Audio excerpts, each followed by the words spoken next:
Welcome, everybody. Thank you for being here. I'm so glad you chose to come to my session about the challenge mindset. It's exciting to have you here because I have some exciting things to share. The place where these things are coming from is my background in consulting in industrial organizational psychology. I got to work with several different companies in different sectors in the capacity of coaching and training, and I got to study the patterns in the careers of thousands of leaders in different types of organizations, and they helped me create a unique career exploration methodology called the challenge mindset. And a part of the challenge mindset is helping young people explore exciting challenges that are coming in the future. And this can be in the form of the challenge cards or the challenge mindset activities. And I love to do this work because I think the future is exciting. There are so many different problems, challenges, and opportunities for young people to work on. And the people in this room, you're the ones who help them find careers, find problems to work on, and bring meaning to their lives. And that's why I'm so happy that you're here today to talk about this important topic. We do know that the future will be different than the reality we're in now, so it's going to require a different approach. And in my research behind this method, I was very much inspired by Carol Dweck's growth mindset. Has anyone in this room heard of her mindset before? Maybe half the room. Would someone be willing to tell us, what's the growth mindset? Serena, did you know I was going to pick on people now? I wasn't until you laughed, and now I want to pick on people. I don't want to pick on people, put people on the spot, but if someone has a favorite thing about it, what did you like about it? I'd love to hear it. I'll start. I'm going to ask you a lot of questions today, so get warmed up. I'll start. If you believe that intelligence is static, you may act in certain ways. That may prevent you from wanting to fail. That's what Carol Dweck called the fixed mindset. If you believe that intelligence can be developed, you're going to act and behave accordingly. So maybe you'll praise effort and resilience. And that's what she called the growth mindset. And she found that people who act and behave in a way that's aligned with the growth mindset, they have tremendous benefits when they take on the world of education and the world of work. And her research really challenged some underlying assumptions about how the education system is structured, and it's become quite popular. She's really reframed our underlying beliefs about human potential. I think our world of career exploration needs a reframe as well. Here's why. In the traditional job title mindset, if you believe that career exploration is about finding a job title, then you're going to help your people explore occupations. You want to help them make better decisions. And you measure success by commitment. Is the person committed to this job title? Will they continue to hold that job title? I hope you don't like the sound of that, because I don't like the sound of that. There's another approach. If you believe that careers are about solving problems, then you'll behave differently. You'll help people find problems to solve. You're going to acknowledge that they're going to be working in a very different world, so you want them to learn career skills. You want them to learn how to find problems to work on. And success is not measured by commitment to one job title, but it's about how ready are the people you help to adapt. How ready are they to adapt to the changing world of work and to find new challenges to work on? I'm doing a TEDx talk on this specific topic, and I'm proposing a bold title for the TEDx talk: Death by Job Title. What do you think? Great. My wife Isabel came up with it. Isabel's in the back of the room there. Isabel, you got good feedback so far on your title, so nice job. What would I have done if people said they didn't like it? Yeah, exactly.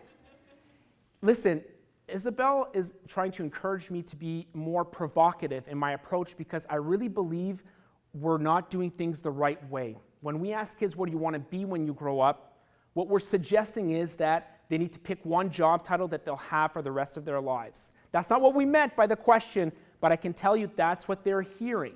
So we really need a different approach, so I'm trying to be provocative about it. And I want to share 3 trends in the future that all career professionals need to know to do our work in the right way, to set them up for success for what's coming next.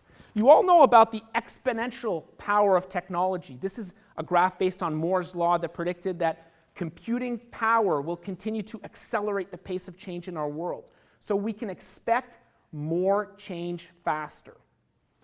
In this environment that things changed, Eric Schmidt, the Google CEO in 2003 said, we create more information in 2 days than we had from the dawn of civilization to the age 2003. Think about the amount of information that we're creating. So this is a different world to live in. So as we change and evolve in this different world, we're going to have new challenges to tackle. Who would have been able to anticipate the need for digital storytelling on social media? Who would have anticipated the data science and data analytics needs that come from collecting all of this data that's being collected now? What about all these cybersecurity and privacy issues that are coming up? These new challenges are also asking us to work differently. We're already human plus machine. This trend will continue to accelerate. How will we collaborate with machine learning, artificial intelligence, robots to enhance what we do? This will emphasize some skills, de-emphasize some skills, and make other skills obsolete. I like this little picture with this little girl. Doesn't she look sweet? I want to be even more provocative by showing you how out of touch we really are, okay? And have fun with me with this little video I want to show you. This is from 1994. It's a clip from the Today Show. You know, the American morning show?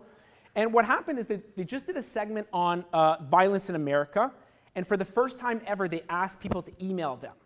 This was the first time, literally, that they read an email address. Could you imagine how confusing it was for them?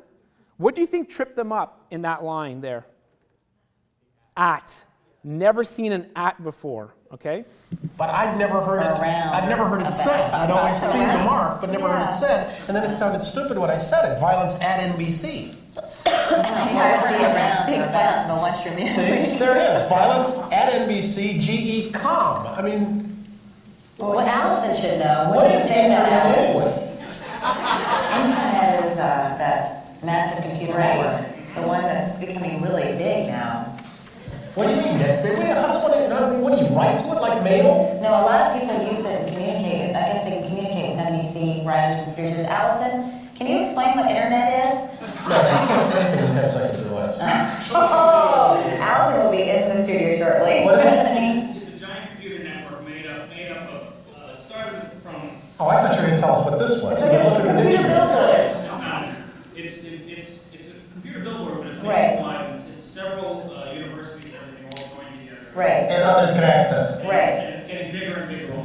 Just Can you right. really? So it gives you a sense of what it was like. Isn't that incredible? Listen, I'm of the opinion that these are not people who aren't intelligent. That's not what we just saw, okay?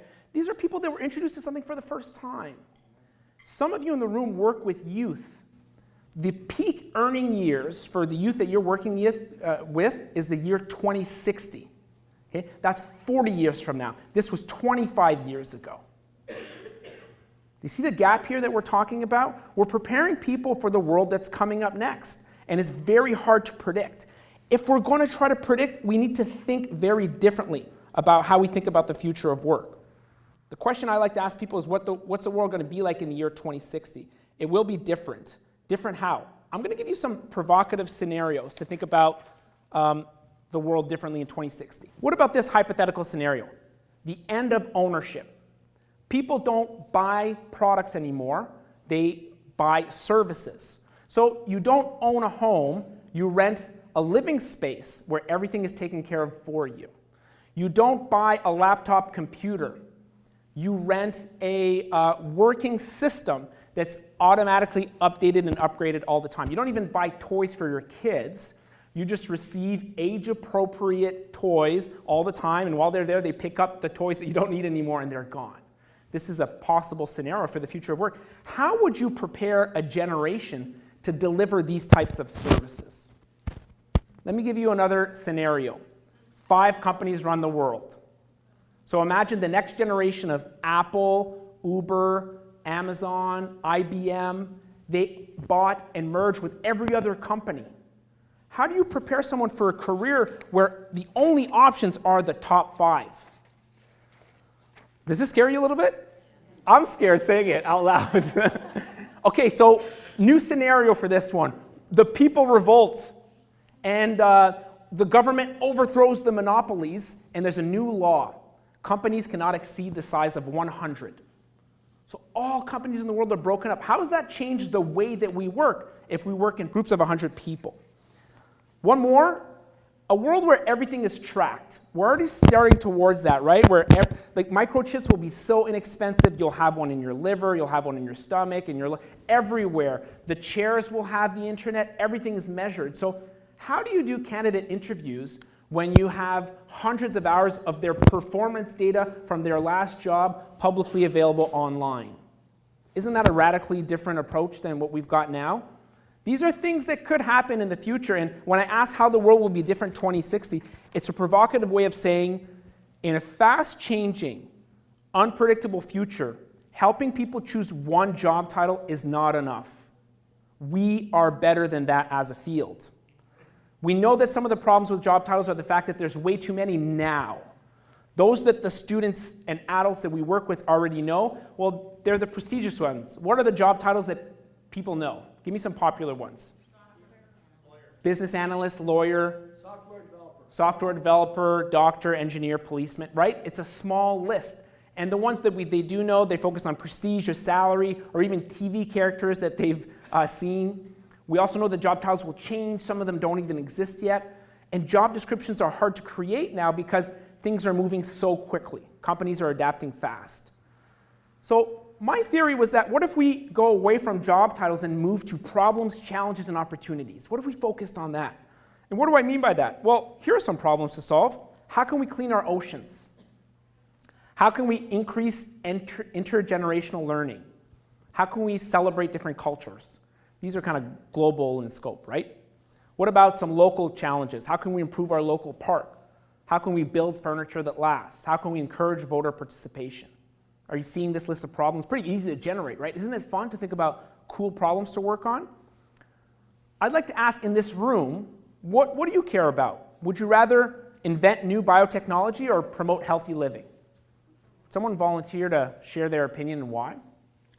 Promote healthy living. Why did you choose that, sir? That would just be a great impact all across the population, and everyone would benefit.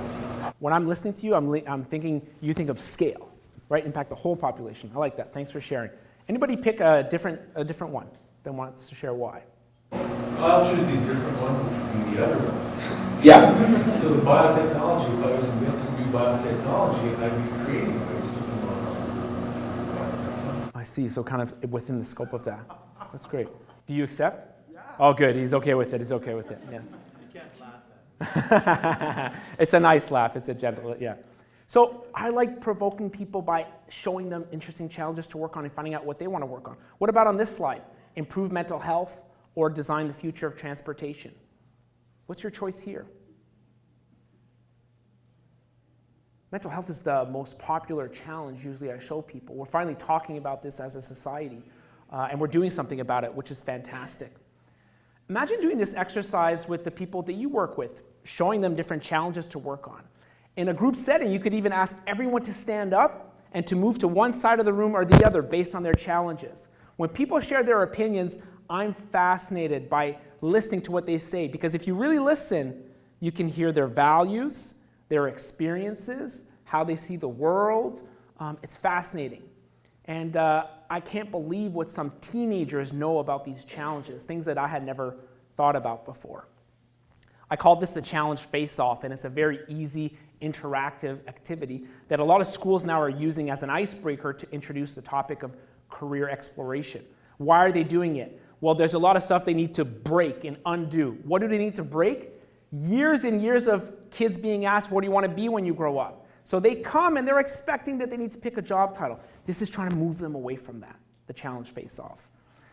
I use this game to share this message. If you don't choose the challenges you want to work on, someone else will choose for you.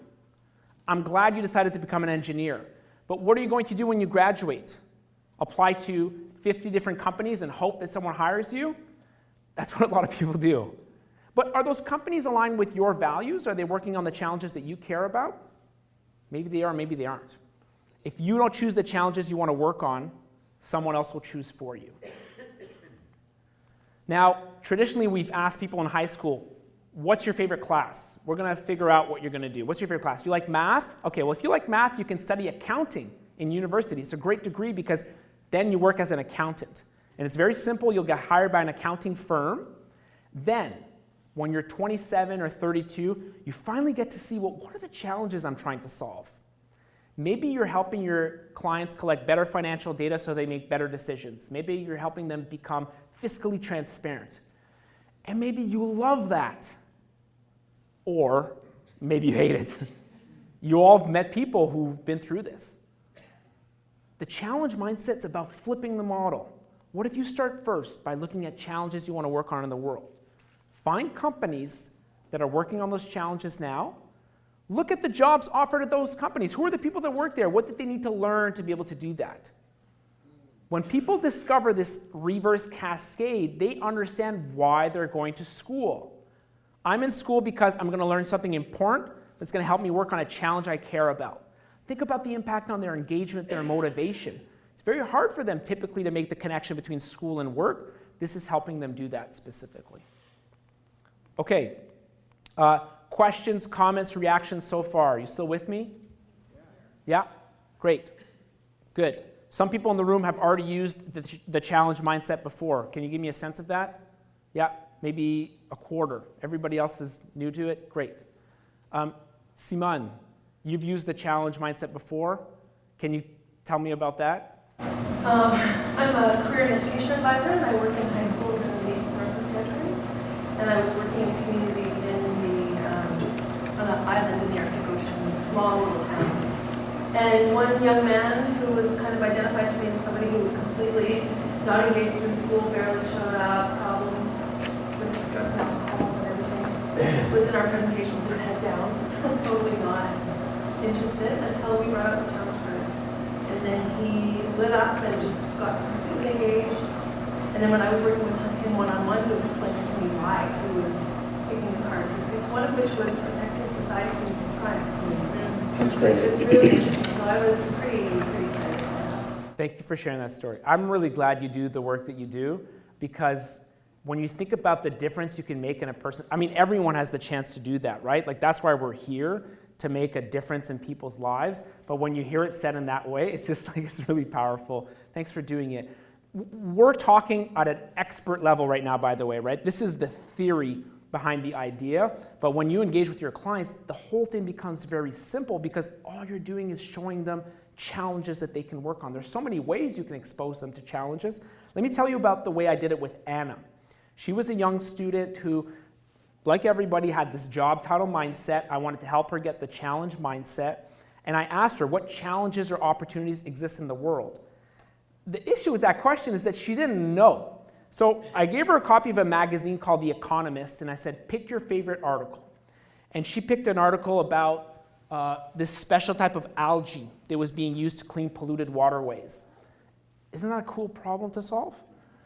So then we worked backwards. Well, who's the company doing that? Hypertrophic. They're owned by Algal Scientific. And then we looked at who are the people that work there. Can you picture us doing this, by the way? We're on Google. We're using a magazine. We're on LinkedIn. Free tools. And so the people that work there, they all studied materials science and engineering. Anna and I had never heard of this before. How embarrassing is it for us, the experts, when we don't know about a certain job or a certain program of education? That's the old world, when we were expected to be matchmakers. We're not matchmakers anymore. We discovered material science and engineering. Anna said, I'm in. Let me learn more about engineering. I could be in industry, consulting, or education. There are great opportunities for women in engineering. And this is Anna now. She decided to go to Penn State. She's from the US. I was living in Pittsburgh at the time when I met Anna, and she's doing wonderfully.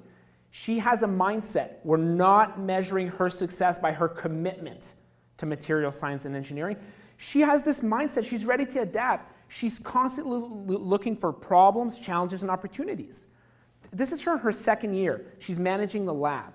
Second year. Why? Well, she showed up to the lab, did the stuff, thought, okay, well, how can I help? Thought about the problems to solve, and she has this mindset of contributing, of serving the world. And that's what's going to help her be successful.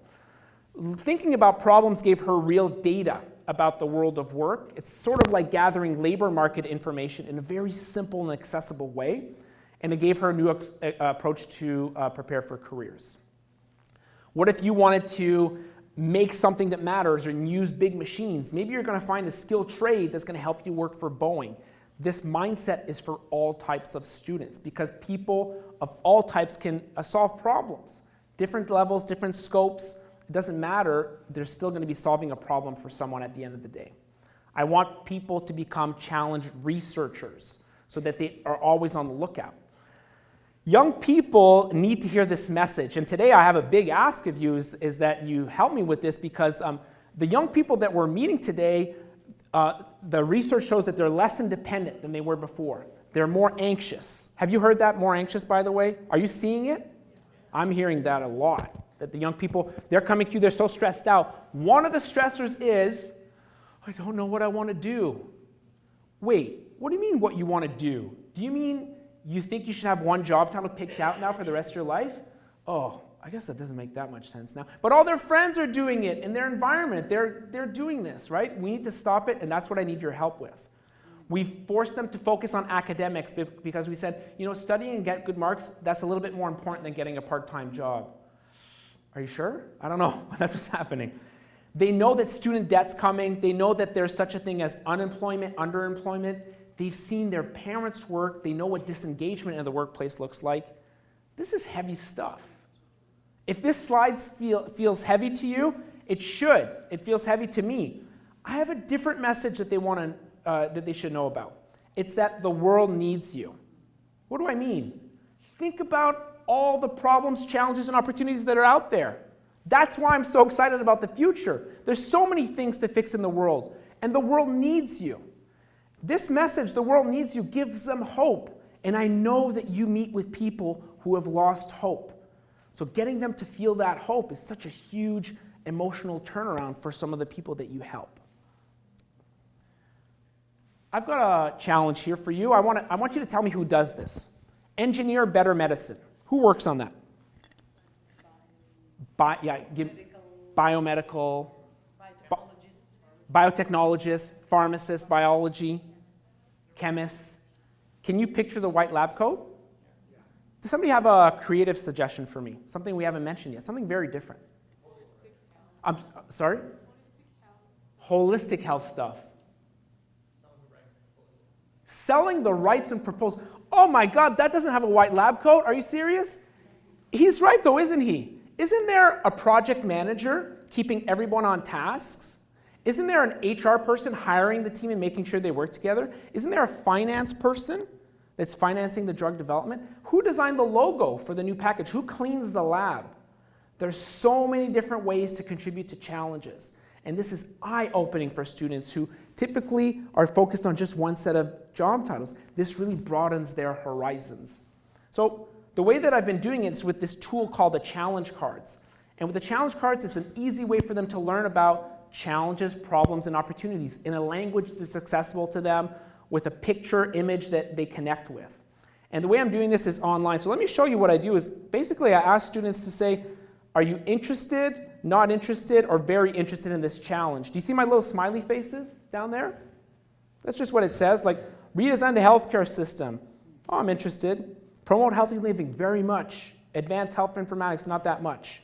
Improve mental health, well, what does that mean? And then they get to think more about what's going on in mental health, the obstacles, the barriers, some careers for them to think about the immediate impact. So let me show you ultimately what this looks like because they click around, they get engaged, they see the colors, and it's just an easy icebreaker for them. And I'm sorry I'm clicking really fast, it's because I want to show you what I call the Netflix screen. And this looks like a thumbnail when you pick your show that you want to watch, right? So they'll say, oh, I want to prepare future leaders. I want to help people reach their potential and maybe protect biodiversity and landscape. Oh, no, forget that. I'd rather manage the planet's waste. And what happens then is that they get a report, which is their challenge profile, that shows them, okay, well, here are the challenges that you picked. You can learn more about each one. And here's the reverse cascade in action. Do you remember the reverse cascade? Okay, who are the companies that are working that now? Who are the people that work there? What did they have to learn to be able to do that? And to me, this is how I want all students to pick their studies. They're going to choose a program of education that's going to prepare them to work on a challenge that they care about. So the tool, the challenge cards, has helped a lot of different schools do that, but I want to pause here and sort of get your thoughts on how this would work with the people that you help. So I've got a few questions for you. If your clients or students or whoever you help were to pick employers that are working on challenges that they care about, how would that help them? How would that help them finding potential companies? Yeah. So they found a challenge that they want to work on, like Anna. Anna wants to develop new algae to clean polluted waterways. How would it help Anna in her career exploration to find the companies that are working on that challenge? What benefits would she get from doing that? Yeah. She would have a better understanding of the diversity or intricacies of those specific problems. And depending on whether this information is available on that website, she can start to identify some of the different divisions so how she might contribute to that problem, so that what she does in order to contribute to it, she might start to get some clues. Oh, looks like they have project managers and engineers. I'm not really interested in the engineer part, but I do want to. So she'll get to, I think. That was really good. Do you want to do the rest of the presentation? I like your answer. You said the word diversity right away. One student I worked with, she wanted to do nursing. Isn't that one of the classic job titles? But her biggest surprise was what? The diversity of challenges that nurses work on. That's the first thing that when we did an informational interview that the nurse said, there's all these different areas. So even the ones that are locked into a job title, they don't really get what the job title is. Like one student I had told me, I want to do business law. I said, okay, great. What's business law? And he said, it's law about business. Okay, great. Great start. But we need to dig deeper. What are the problems that they're trying to solve? And I really like your description. Yeah. By the way, if you want to share your email address, I can send you both the slides of this presentation, and I also have a copy of that profile that you want to see. How do you make that happen, the reverse cascade in action? And at the end, I'm going to be asking you to share your email addresses if you'd like to, and you can also give me feedback on the presentation. So this question we can ask for all of them, right? How does it benefit them to look at challenges? How would it benefit them to learn about companies, about people, about the education system? I'm going to pause here for thoughts, questions, reactions, and then I want to share 3 ways that people are already using this mindset to help the people that they work with. Yes? So what about people, young people who just have an enthusiasm for something? They don't really, they're not looking at challenges. They say, I love this, something like that. What about that? Yeah, they're already on the wave. I call it a wave. They're riding the wave. Keep riding the wave. So whatever they're enthusiastic about, whatever the entry point, if it's a job title, great. If it's a company, great. If it's an interest, if it's a topic, if it's a class, let's write it. But let's connect it right away. If you love math, how does that equip you to solve interesting problems? What are some specific problems that people who have studied math now are working on? So now they're making the connection. So that the whole time they're in school, they're thinking about different problems that this would help them with. Yeah, when there's enthusiasm, I don't bring them back. I connect it with what's going on. That's a great question. Other questions, comments? Yes? I'm wondering about the dynamic nature of the challenges that you identify. Like I'm imagining that in the context of doing your work, that new students will come with new challenges that might not be captured in your cards. Like are you finding that you're constantly updating and adding challenges? Yeah. No, this is perfect the way that it is, actually. Next question. Serena, you're right. Okay, so here's what happened the first time I did it. I launched the idea for the cards, Cannexus 2017. That was in the winter. So I went in the classrooms that winter, and I did it, okay? The first classroom I was in, there's a young woman that said, oh, you forgot one. Oh my God. I was so embarrassed. I did all the research. I looked at futurist blogs, lists. I pulled all these resources. I couldn't believe it. But I listened to her. And the thing is, she was right. Like about the challenge she came up with. And it blows me away, by the way. One question I get that I don't like so much is, are you sure people won't be able to do this? Students won't be able to do this. They're wrong. They really can. It's unbelievable. The values that they've accumulated, the knowledge that they have. So she was right.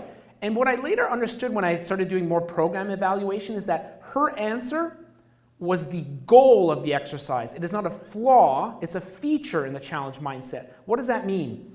The goal is not for me to pretend like I have the dictionary of challenges to work on, but it's the right catalyst to get young people to think differently about their careers.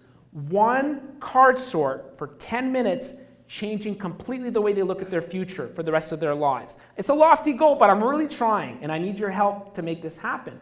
So when a young person says, oh, I've got this other challenge, they've integrated the challenge mindset. That's what I wanted to do in the first place. That was the goal. Technically speaking, though, Serena, I had 25 challenges at first. I got a whole bunch of suggestions. It grew to 30. Teachers also asked me, okay, we see that you have some skill trades in the challenge cards, but we need actually a whole deck just for skill trades cards because we don't speak about this often enough. Parents don't like it, we ignore it, so I made another deck for skill trades cards, and most schools combine the two decks together. Now with my digital version, the idea is that we can keep adding more content all the time. One example is I was speaking with an organization that wants to promote long-term care as a field. And they really like the challenger mindset. So they want to add a card that says, that's going to name one of the biggest challenges in long-term care and get people to learn more about it that way. Thank you. What did you like more, my first answer or my second answer? First one was shorter. Yes? How does this apply to somebody who's in mid-career? Yeah, it's great. You can hear my language, right? Like it's youth. I wrote grade 9 youth. I wrote it for colleges and universities were the fastest to get it. Elementary schools are using it. But I started off my career practice and half my clients were adults. It's the same method. It's the same idea. Adults, they don't say, oh, I don't like the fun colors. You know, like it's the same mindset for them. And it's only for the purposes of focusing that I chose to focus on youth, but I think it applies to adults just as much. Some of you help adults get jobs. So usually when your clients come to see you, they show you a resume and a cover letter that talks about them. How boring. Someone's going to be reading 500 cover letters about them. No, why don't you write the cover letter about the challenge that company's trying to solve, how you're going to contribute. Isn't that a more purposeful letter in their language so they don't have to translate? And also, your resume, that's a list of challenges that you've worked on in the past. That proves that you're going to be able to help them work on their challenge. Yes? And one of the things I found helpful with it was that it rewarded discussion in general. So the only thing I found was actually finding the challenges were not on the facts of the card. Yeah. Facts of the card, when they talk to the students, talk about things, the way they interpret the challenge is different than what you read on back. Yeah. So sometimes those simple ideas is not a little bit. Like as I was doing experiments, people create behavior theory. That was very, I find this interpretation very different than what facts of the card did. But for using it to get students talking, oh, it's interesting, what do you think about it when you think about that challenge? Like as a tool for that kind of people. Yeah, thank you for sharing that. And my answer to you is I've heard that before. And do we have any teachers in the room? High school teachers? No? Yeah, one. Oh, hi, welcome. Thank you. Guidance. Okay, great. Well, guidance, you've got some specialized training. Some teachers have no career education training at all, okay? So your comment will come based on your level of expertise. The higher the level of expertise, the more I hear what you say. The more someone's early in the field, they'll rely on the back of the cards. Some people at your level, they say, oh, I know what these cards are for. I needed them 5 years ago. Give them to me, I'm gonna go use them, I know what to do with them. Versus other people, they wanna use the back, they wanna be more grounded in some suggestions or ideas. The part that I like about what you said too is that in the images, in the words that people see, they see different things. And that's okay too, right? Like they've got a different angle about the problem. When people see the card protect society from crime, some of them will think about policing. Some of them will think about the huge field of cybersecurity that's booming right now. Yeah. Thanks for your awesome questions and comments. A few stories. University of South Florida, the first school to use the digital challenge cards. Every year they have a major expo. The major expo is about what? Can you imagine a booth? They've got the booth and they're selling their major. Come do psychology, come do business. Who cares? Why don't you make it about the students? So the students, well, they know nothing about the students. That's one problem of me asking them to flip their approach. So all the students did the digital challenge card sort before. Okay, they did it on their phone, so they show up to the session and they've got their report or they've got their phone. They say, these are the challenges I want to work on. How can you help? And each department had studied the list of challenges, so they were able to say, okay, well, if you want to improve mental health, here's how we can help you. We'll equip you with this knowledge, this co-op, this experience, and that's going to help you work on a challenge that you care about. You see how it changes the conversation? This had a huge impact on students making the connection between, I think 95% of the students who attended out of 400 said, it helped me make the connection between my career path and my academic path. And those are the types of things that we want. So far we've got 1,000 registered users on the digital version. We just started in November. These are some of the schools that are using it. One that I'll point out is Cambrian College that's kind of leading a trend of people in student recruitment asking me about how to use the digital challenge cards because they want to go in presentations and ask students, okay, well, what are the challenges you want to work on? How can our school help you do that? So Cambrian College is going to use them in that way. And it's kind of neat to see collaboration between student recruitment and careers. And there's someone in the room. Kim, are you here? Yes. Okay, so what I said this morning to you was that you're one of the only schools that has a relationship already between student recruitment, that I've talked to at least, student recruitment and careers. How come you have such a cool relationship? It happens that the individual who oversees, or many of the people that are part of student recruitment, and myself, we've just been on campus for a long time together. Yeah. So I think just that personal relationship as they moved around different units kind of carried with us. That's so great. that I think that's the root of it. You should do a session on that next year at Cannexus, or at lunchtime if you want. One thing I noticed about your peers in student recruitment in other schools, they have more money, they buy faster, they've got a huge imperative. They're very worried about student recruitment and losing students. So if any of you are looking for partners at your schools, I think they're great people to partner with. I'll show you another one. The University of Western did a career fair. So look at, this is from their website, Western Student Experience, and look at their crossing out the question, right? What do you want to be when you grow up? Wait, let's look at it differently. What challenges do you want to work on? They've given their students the instructions for how to do the digital card sort, and they went a step further because at their career fair, they asked employers, align yourself with challenges that you solve. So if you pick promote healthy living, you can look ahead of time to look at, well, who's working on that and how, right? And they have to look at that critically, right? Like, because some employers are claiming this, is it true? Like, does it really work? But to me, if I'm a student, then I'm saying, oh, I'm going to zero in and target these companies because they're working on a challenge that I care about.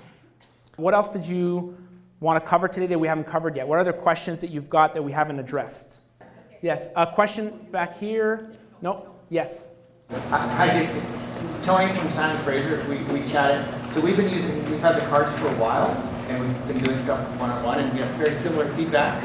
But the other thing we found is in sort of public settings, like if we're having clubs days or some of those early things in the semester where you have a table in a busy hallway, we've been using the cards as a ways to engage conversations with students in ways that we probably weren't able to before. When we had the event when parents and new admits are invited to the university, we had the cards out as a way to actually initiate conversations and have actually deeper, more thoughtful conversations with the students and their parents as well.